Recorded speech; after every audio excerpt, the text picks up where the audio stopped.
hindi sa pagmamayabang guys ano, ang lupit lang ng seller kasi itong salamin na 'to, tatlo kaagad, hindi ba?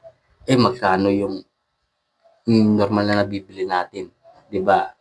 Isa lang tapos nasa 100 plus lang ata yun. Ay eto guys, 100 plus lang. Oh, ang laki ng diferensya, 'di ba? Eh kung may motor ka at lagi kang napupuing, oh, 'di ba?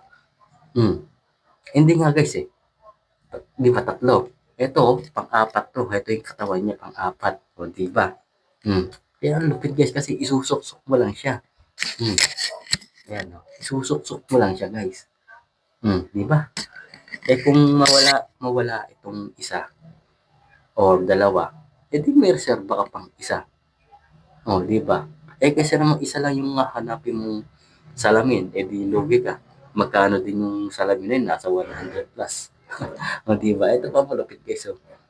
Eh kung nagra-reach ka tuwing gabi, oh, may ano ka, may protektadong high beam ka kasi siyempre yung mga siyempre yung mga natatapatan nating ilaw, malalakas ang ilaw o high beam, eh di nasisinagan tayo. Eto guys, hindi ikaw masisinagan nito kasi pag nilagay mo to sa ano mo, ano lang, natural lang na ano, na lights yung makikita mo, hindi talagang pure na, hindi talaga na malakas na ilaw.